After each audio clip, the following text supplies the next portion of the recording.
Hello, everybody. This is Francesco from Fattoria di Montemaggio, and this is the Wine Thursday. Welcome back. Today, we're going to have, of course, the honor to have this little Q&A with Kathleen Willcox, wine journalist. She writes about wine and food and beer and lots of exciting things. So, of course, as always, we are going to give a couple of minutes to everybody to join me, to join us. And first of all, Kathleen, thank you so much, and hope, of course, you're doing fine. And again, thank you so much for joining me in this wine discussion. Thank you for having me. I'm excited to chat and learn more about your winery too. Well, I'm excited too. So, as always, we give a few seconds, a couple of minutes to people to join us. And you were telling me you are in New York, right? So we're Yeah. super international today because it's a super international international connection, I would say. And what time is it in New York again? It is almost 1:30 p.m. Wow. Okay. Wonderful. Yeah. 1:30 p.m. Wonderful. So we are going, of course, to cover, of course, your professional path. You're also, if you want, you can share some, let's say, experience you had also in your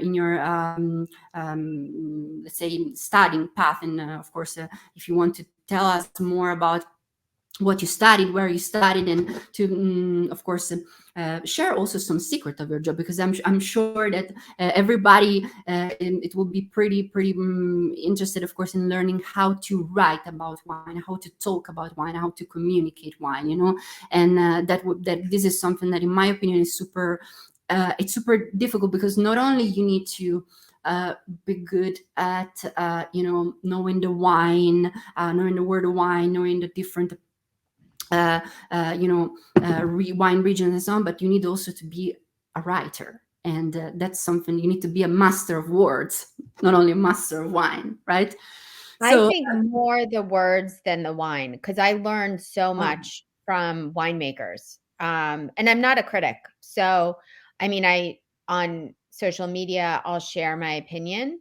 But I don't have any formal training in wine except, the many years that I've spent writing about it and learning about it, mostly from winemakers. So it's for me, writing about wine is more of learning what the culture of wine is and sharing that message and the news and what's going on, than, writing about, say, the taste and the flavor. But I love reading those articles. I love reading, wine critics and sommeliers, and what their thoughts are on wine too. okay, so you don't define yourself as a critic. You define yourself like a wine writer. Okay, Yeah. wonderful. Wow. So it would be again something that it's very connected with the content, with the words. So yeah, I mean, it's really wonderful. Okay, the first people are coming to join us now. So if you don't mind, I would like to start to ask you some question. So my first question, when I was preparing, of course, this interview, was what it was the beginning of your professional journey, and what it was your study path. What did you study, if I can ask, of course? Of course. So I was an English major, undergraduate. I went to a liberal arts college called Providence College. And when I graduated, I knew I wanted to write. And I didn't have a clear path forward. So my first job was working for a local newspaper, close to my parents' house. And then from there, I moved on. But really, my whole career has been writing about different subjects until I really found wine, which is really my passion. I love, because I think it combines so many different elements. I mean, it combines economics, culture, history, taste, and trends. So there's really so much to talk about and think about. And the thing that I love about the wine world is that it's actually, I would never have thought this looking in before I was involved, but it's actually very welcoming and warm. I think there's a stereotype and a lot of misunderstanding about wine culture, which is understandable. But it's really, people really want to share their knowledge. They want to share their story. And it's a pleasure. It's really a pleasure to write about wine and learn more. Wow, wonderful, wonderful, really, and I agree with you. There's a little bit like this kind of stereotype, for the word of wine. Like people think it's like I don't know, like a snob kind of word, but it's not actually super welcoming, as you were saying. Wow. So, and you said that you learn a lot from winemakers. So I think you also travel a lot in lots of different wine regions. So that was your, let's say, study path about wine. You basically studied tasting the wine. Am I correct? Right. Wow. And also just the first wine publication that I wrote for was a very small publication that called Hudson Valley Wine Magazine, and I still work with them. And it's close to my house in upstate New York. And basically, it's like anything else. You start smaller and you get to know your area and you get to know the winemakers in your region. And then, you kind of go from there. But that was really what started it. Wow, wonderful, really amazing, amazing, amazing path.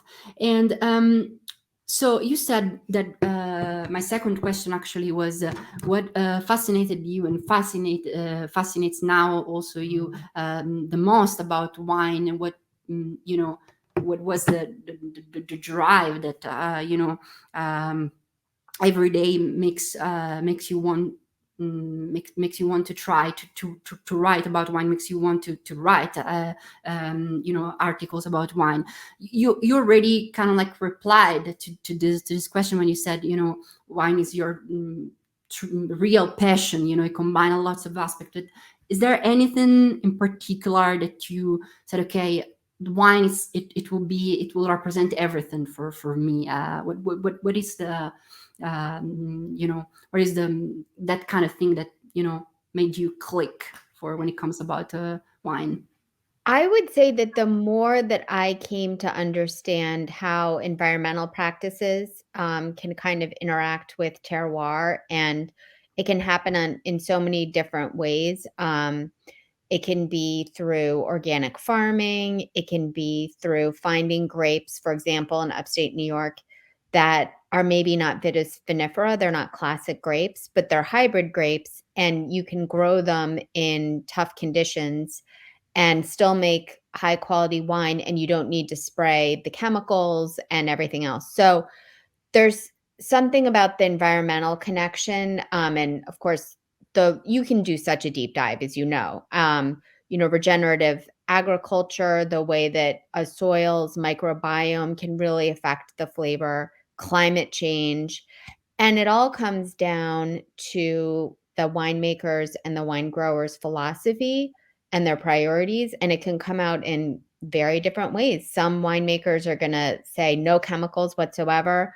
Others are going to prioritize solar power, or other imaginative uses of being environmentally responsible, lighter bottles, what have you, and cans, which I obviously is very controversial and is much bigger in the US than it is in Europe. But I think it's probably going to arrive sooner or later. So I just love learning about all of the different ways that winemakers are working with the environment in their own ways. Wow, fantastic, really. And yeah, I think every wine, it's also, in my opinion, it really hides a story behind it, right? Every wine is you talk about terroir, and all the wines are the pure real expression of terroir, so they also hide a story behind it. And I think it's your kind of like your job, reveal the truth of a wine, right? The story that the wine will tell you. And yeah, it's really, really, really a fantastic thing. So I would like also to ask you a question that it's related also with the time that we're living through now, pandemic. How did the way of consuming and living the wine change during the pandemic, for you, for the people that are close to you, for the people you work with, and so on? Well, it really changed so much. Travel ground to a halt, and it's really still, I mean, it's returning, but it's all with so much more caution, and understandably so. And really wine is about community and sharing, sharing stories, but also sharing wine together and pairing it with food. Um, and the communal aspect was really gone, for a long time. The one way that I kind of personally got around it was I live in upstate New York, and I have a big front porch. And so my parents are older, and they did not really, especially in the beginning. I mean, now they'll come into our house, but they didn't feel comfortable being in the house, and we didn't feel comfortable having them inside. So we would get together and sit on the front porch, and my parents would bring over maybe some cheese. I'd make something, and my kids would be out there, and my husband would be out there, and we would all kind of be socially distanced, but we'd still be together. And one person would pour, and everyone would have their own glass. I mean, it was crazy, but it was still, we tried to have that community experience, and we tried to maintain it. And it was nice. And actually, I think that we tried a lot of different wines and food pairings, because the one thing about the pandemic, I think for everyone, is that you realize all of the things that you take for granted in everyday life. And then when you figure out a way to kind of recapture some of them, you really try to make it special and elevate it, not just say, oh, here's a glass of wine. You want to make sure it's a really special glass of wine that goes with the food that you have. And so, and for me, I was also very cautious, because I have young children, they're 9, about drinking too much. I mean, we all know that that is an easy trap to fall into. So we tried to be very mindful of our consumption levels too. And, that's challenging when you're working from home, your husband's working from home, your kids are studying at home. So it changed everything. But, the kids have been back in school for a long time now. And we're trying to resume normalcy after the Omicron wave. We all got Omicron, and luckily it wasn't terrible, but everyone pretty much I know had it. So I think that finally, infection rates around here are down. Travel, I'm seeing events returning again. And I'd love to hear from you. I mean, um, are you seeing at the winery big differences in people coming and visiting? What are the rules? So yes, I actually noticed let's say an improvement in terms of interest that people are having for the wine, especially when it comes about Italians. In Italy, we always took wine for granted. Let's say, we always had this kind of like idea of a vino da tavola, the wine for the table. We were consuming wine every day. I think also we're a little bit different, culturally speaking, compared to US, because of course in US you are very cautious about wine and alcohol in general, which is of course super important. Here, of course, in general in Italy, we had in the culture the wine. We don't drink other things actually. We drink pretty much in general. Even younger generation, we in general drink more wine. And of course it's it's in our culture. We always took that for granted. Lately, after the pandemic, it seems like people took more consciousness about wine and the wine experience in itself. And yeah, when it comes about, of course, the COVID rule, of course, it was tough to manage everything, because I think you had the same kind of like situation in US. But yeah, in the end, when we were able to manage everything. And yeah, for now, it's going great. Actually, it's going super fine. And I'm glad also in US it's you're returning to normality. And but yes, so I see a lot of change because of the pandemic. It was really a moment where the passion for wine was unlocking all the Italians, basically, almost. So that's the reason why I ask you, because I wanted to understand if it in America was like kind of the same. And but in general, I know that US people, American people, were super super passionate about wine, more probably than Italian, which is it's because it's too much in our culture. We took it for granted. I always said that it's too much, like an everyday thing for us, and we were not appreciating that before, probably. I hope that people in the US do appreciate it more now. And consumption was certainly up. And I think that it wasn't unhealthy. I think people were really eager and they were getting together. I have a lot of friends who would get together on Zoom happy hours and play games together. And I think there was also, of course, as we know, a lot of sharing on social media and people making, fun videos and just trying to make the best of it. Yes, absolutely. And I think it's also, as you said, it helped people to create community. Anyway, that was really the wine. It was really really amazing. We have lots of comments, actually. So Katarina Anderson wrote, "Hi Kathleen, great to see you Hi. here." Thank you so much, Kata, for the comment. And she also wrote, "Have you seen a change in wine journalism during your career?" Which actually was also a question that I wanted to ask you, because it's super interesting as a thing. And there's also another comment there, Evelyn Basil, which she wrote, "Hi Francesco and Kathleen." Hi Evelyn, thank you so much for joining us, and of course I hope you are doing great.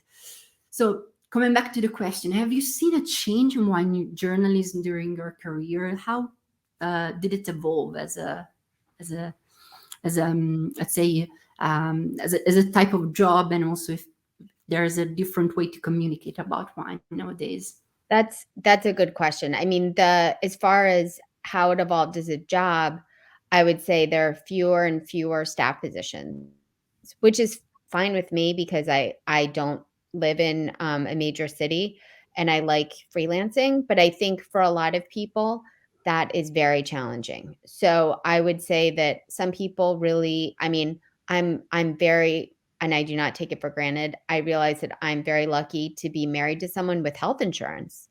So if you want to be a writer and you don't have a staff position and you don't have a partner with health insurance, it's very difficult in the US because the cost of providing your own healthcare is very expensive. So Wow. I would say that I've seen that change a lot, especially in the past 5 years. So that's the not good news. The good news, and I may be projecting here because I think that I hope this is true, but I think that there's been a real push, especially in wine journalism, to be more inclusive and to tell the story of more types of winemakers and people, and also to be more aware of the environment and farming, which I don't think was typical 20 years ago. I think that it was really all about the flavor and the taste, and it wasn't the story behind the label and the production. And I think even, and I think this has always been the case, but I think that people are more eager to write about and to read stories that also tell the history and the culture of a place too.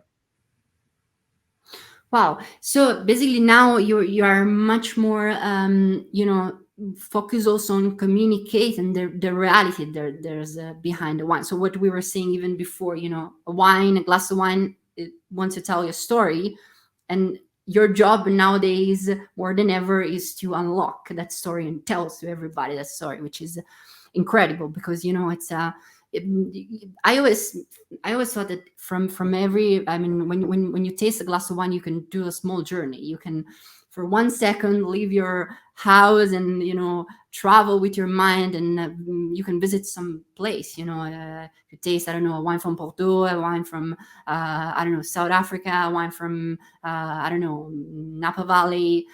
You can do a small trip there, and it's even more beautiful when you can read about that, while you're also tasting wine, because it will give you a better, not only connection with the wine itself, but a better explanation, because you are a professional figure that knows how to tell us about wine, knows how to in a concrete way to explain what's behind a wine. So that's really, really, really beautiful. Actually, I think it's one of the hardest type of job, writing about something that it's art. I mean, for me, wine, it's art, and each bottle is a piece of art. So yeah, super. It's really, really, really fantastic job.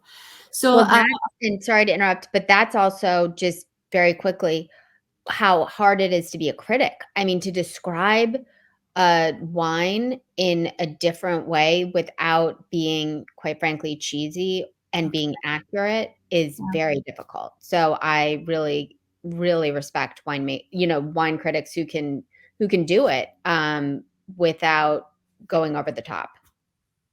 absolutely. I mean, I think it's really, really, really super difficult to appear professional and appear, focused and skilled, and not to be too much, like we say in Italian, lirici, like too much, as you said, cheesy, or like with too much big words, Right. just yeah. And yeah, and again, that's the reason why I said it's a super difficult job, the job of a wine writer. Oh, of course, about your job, I wanted to ask you, how is a typical working day for you? I mean, how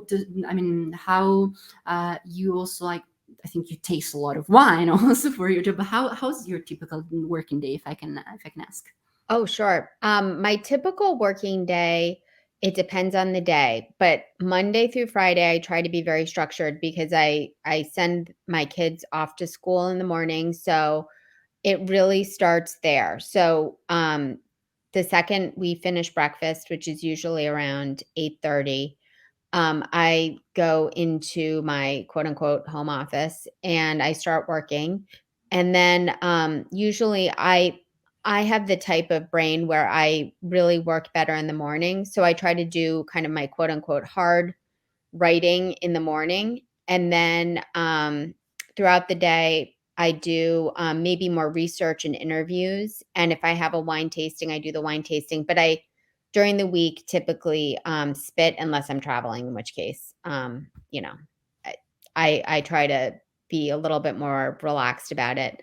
And on the weekends, the thing, and I'm sure you can relate to this too. When you work in wine, whatever you do, whether you're a winemaker, a wine seller, a somm, a writer, it's really part of your lifestyle. So my weekends, a lot of times, are spent reading books about wine and tasting through a lot of wines. I do the majority of my tasting on the weekends, like really intense tasting. And I usually try to do that in a social way too, with friends and family. And it's just the other thing, and this is, I think, probably when I speak to winemakers, they'll talk about this too. It's a little bit different with winemakers. They're always exploring flavors. So they're cooking a lot and eating a lot and trying different things and seeing where things work together. For me, it's about reading and writing. So even if I'm not writing or reading about wine, I'm trying to write and read for pleasure because it really does just help keep me sharp and informed. So it's it's It varies day to day, but Monday through Friday is mostly about writing and research and interviews.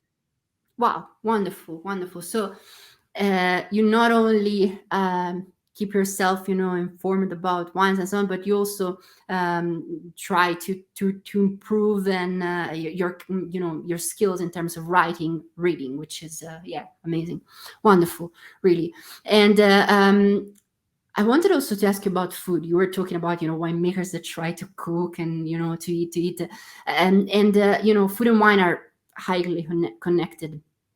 And I know that you also write about food and beer. And so, how do you manage to be able to tell the story behind all those different types of art? Because, I mean, wine is a thing, beer is a thing, and food and cooking is another thing. Right.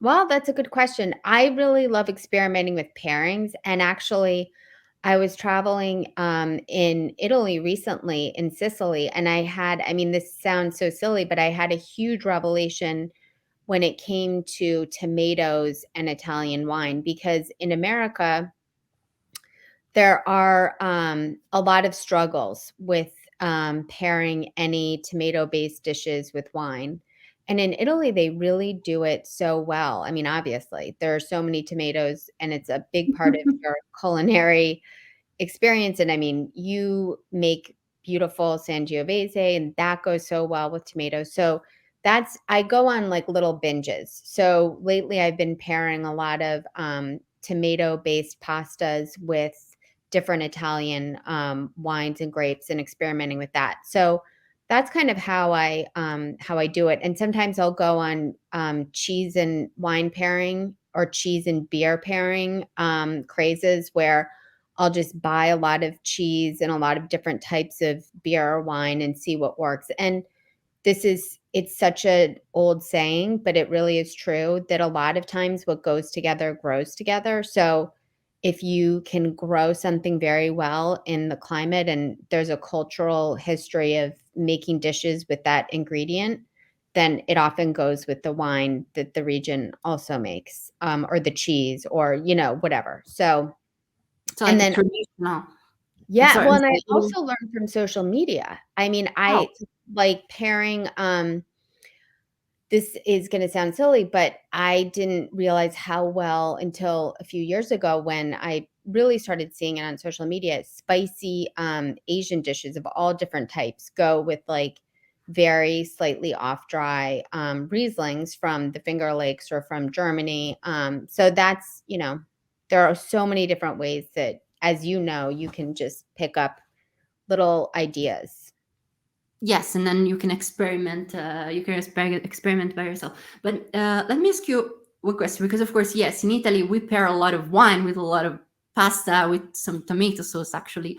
But why in the US are you, like you said, there's a lot of struggling into do this pairing? Even Evelyn was she was commenting. She said interesting observation regarding Italian wine and tomatoes versus the US. So it's really interesting because yeah, here it's I would say more like a traditional pairing approach, and not like following a real reason of creating like a balance between the food and wine when it comes about tomato and wine. But anyway, and somehow those kind of the characteristic of the tomatoes can be very well counterbalanced with the wine. So I'm very interested in why in US there's this kind of like struggle. I really don't know. I think that sometimes it comes down to people overthinking things. I mean, if you Google how to pair chocolate and red wine, there are a million articles, and a lot of them violently disagree with each other. And I mean, a lot of people think you can't pair chocolate at all with wine, and then other people think, "Oh, no, it's wonderful." So, people I don't know what it is. It's almost like we fetishize it's because it's not as big a part as of our culture here, and then we overthink it and bring too many layers out, and people wanna pair donuts and wine. It's like can't we just have a glass of wine with dinner and just enjoy ourselves and appreciate the moment instead of, trying to make a cherry glazed donut go with a Merlot or whatever. It's not, that's one thing that I really, really wish we did more in the US, like Italy. I mean, there are so many things, but that is just making it more of a natural part of the culture, because then it feels more natural and it's just more intuitive instead of trying to force these things together that don't belong together necessarily. Wow. And so now basically you're like telling me that there's like more correct answer from your point of view than wrong answer in food and wine pairing. So my next question is, do you like apply I mean, do you have like do you keep on your mind certain kind of rules when you do wine and food pairing, like, I don't know, pairing by congruence or pairing by contrast? I don't know, like when it could be, I don't know, carbonara, pasta alla carbonara with sparkling wine or prosecco, I mean, in general, and or you just go with wherever you like, what's your approach? I mean, both, if that makes any sense. I try to go with my mood and the weather. Although sometimes, I want, in a very cold day, I just want a rosé, which isn't, your standard. But I think that if you have been drinking wine for many years and tasting with winemakers, especially, and with people who are very knowledgeable, you just absorb so much of the knowledge that you don't even know that you're absorbing. And there are some common sense things that you just start to realize. I mean, and things that maybe aren't instinctive, like champagne and French fries, they go so well together. Seriously. And it's not something that, you would think, if you were gonna sit there and analyze it, would go well together, but it really does. And then I think it just becomes more intuitive. Wow. Okay. So yeah, also practice make perfect. Yes, of course. At certain point, it became natural. But yeah, I actually agree with you. There's more correct answer actually than wrong answer, and you can really test many different type of idea of food and wine pairing. And I think the most important thing that we don't have to forget, you were telling me before you travel for Sicily. Sicily has a huge tradition in terms of food and wine. So wherever you go, when you are in that specific area, you should kind of like respect and try the rules of that specific area, and then keep that experience for yourself, absorb the knowledge that you can absorb, and then when you're at home and you do your food and wine pairing, starting from that kind of concept, from that kind of idea that you learned, you can implement that and try and discover new horizon, let's say, by yourself, new ideas by yourself. So Absolutely. that's I think it could be like, because I mean, sometimes, especially when you go in those countries, when you have that kind of very strong culinary, that kind of strong food and wine in general, idea. I mean, I try always myself, at least, to absorb that kind of concept and to make it mine. That's the my idea, at least personally. So I wanted to ask you another question. We spoke about environment before. You said, wine is such an environmental thing, and now I would like to ask you something that for us, we are an organic winery. It's super important.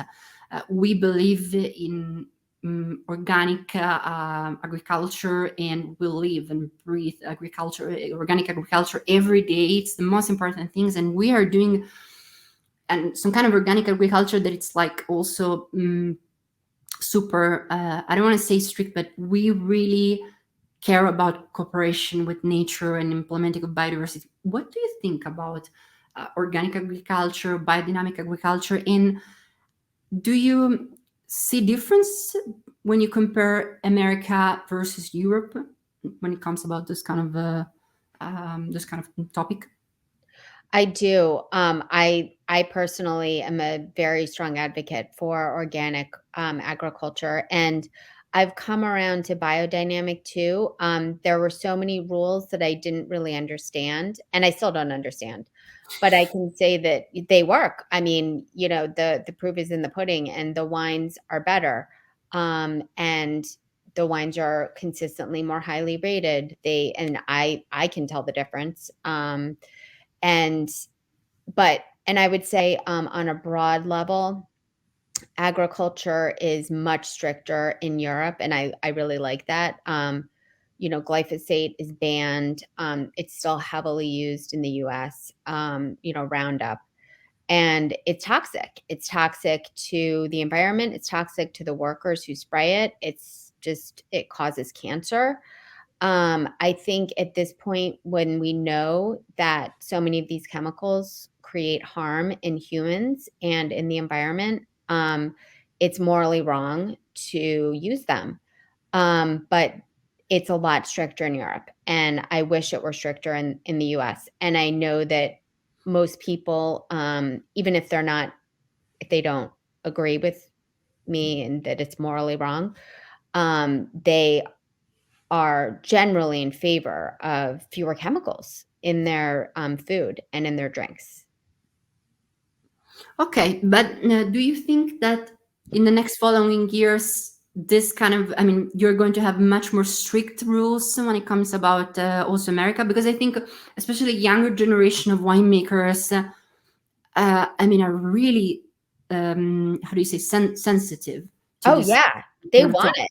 They want it. Absolutely. And more winemakers are talking about it, and it's getting harder and harder for the winemakers who are spraying the Roundup to rationalize it and to still have the sales numbers, especially among younger people. As you know, politics in the US, it's been very fractured recently. Um, and it's very sad. But I think that this is the type of thing that really can cross Democrats and Republicans, and most people can just agree on. Not everyone will, but I think that that's the direction we're heading in. Wow. Okay, I understand. So it's a very complex situation at the moment. Anyway, I mean, it's a very structured problem. I mean, Yeah, but I think anyway, in general, not only younger generation, but more and more winemaker, more and more sommelier, where more and more people that are in the industry of wine are aware that, as you said, with this kind of biological approach, biodynamic, organic, you're going to make better wine, highly yeah. rated wine. So I think it will really, really, really change soon, or at least I hope that, because I'm a huge wine lover and I'm a huge organic wine lover. We have some more comments from Evelyn. She wrote, was just thinking, Kathleen, about the Jan, a 10 wine holiday to celebrate champagne and French fried. I will paste a photo, but not allowed on this page. Actually, I don't know why it's not allowed to post the picture. I don't know why. And then she sent another message. She wrote, Roundup is a horrible, and there are many lawsuits pending. Plus, think about the vineyard workers and that the illness that result from their occupation. Exactly. That's exactly it. Wow. So, I mean, we are really at this point, I think, which is very different, I would say, from Europe. I mean, at least we don't. I mean, maybe it's just my opinion, but I don't see this kind of like situation at the moment in Europe. But maybe, yeah, if we take a look back to the, I don't know, 70s, 80s, it was kind of like That's the a long same. time ago, though. I mean, it's sad that we haven't gotten there yet in the US. Yeah, but I mean, I think it's also, when we talk about new word, old word, I mean, we go, I mean, we went through a certain kind of path in Europe, That's and true. you're like going, I mean, if you would have spoke, sorry, with my grandpa, he, I mean, he was making wine, and he never like cared about chemicals. I mean, he was using, I mean, for him, it Right. was not a thing. But yeah, I mean, since 30 years, 20 years, it became huge, this thing of biological. And again, I hope it will be more and more. So I really, I'm really super happy that you join us for this wine conversation, for this Q&A. I mean, I'm super, honored by it, and really thank you so much. And for all the people, of course, that are going to watch the replay, I also suggest you to go and read some articles that Kathleen wrote, and it's really, I mean, super interested. We have one more comment by Evelyn. She wrote, "The winery in southern Tuscany that I collaborate with 2 years ago still used pesticide, which was disturbing." Wow. Some of the wineries, I mean, not some, few wineries in Italy and in Tuscany are anyway using chemicals, but Yeah.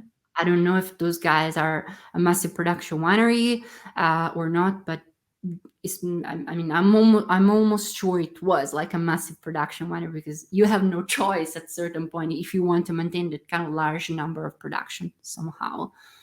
Right. And I think it's also about that, but I think anyway, agriculture, viticulture, and winemaking, there are all type of science, and in science, at certain point, you're going to have progress. So even with the progress that we are going to have in the next following years, I think we will be able to maintain also bigger number of production for those kind of wineries that are massive production, and probably they will be anyway able to do biodynamic or biological organic.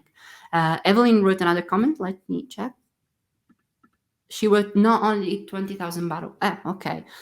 That I understand. Then maybe it was their choice. It's a pity. It's a really a pity. Anyway, thank you so much, Kathleen. It was really an honor for me. It was so nice to meet you, and I hope. It was an honor for me. Thank you. I really enjoyed our conversation. Thank Really, you. thank you so much. And of course, whenever you had the chance to come to Italy and to come to Tuscany, please I come to Italy will. for a tasting in Montemaggio, and I will show you a little bit the property and let you taste some of the wine. You will also met the owner, hopefully Valeria, and the manager Ilaria. Thank you so much, and thank you so much to all the people that join us, and to all the people that are going to watch the replay. Chin chin, and of course, see you next time. Thank you. Bye. Thank you. Bye. Ciao.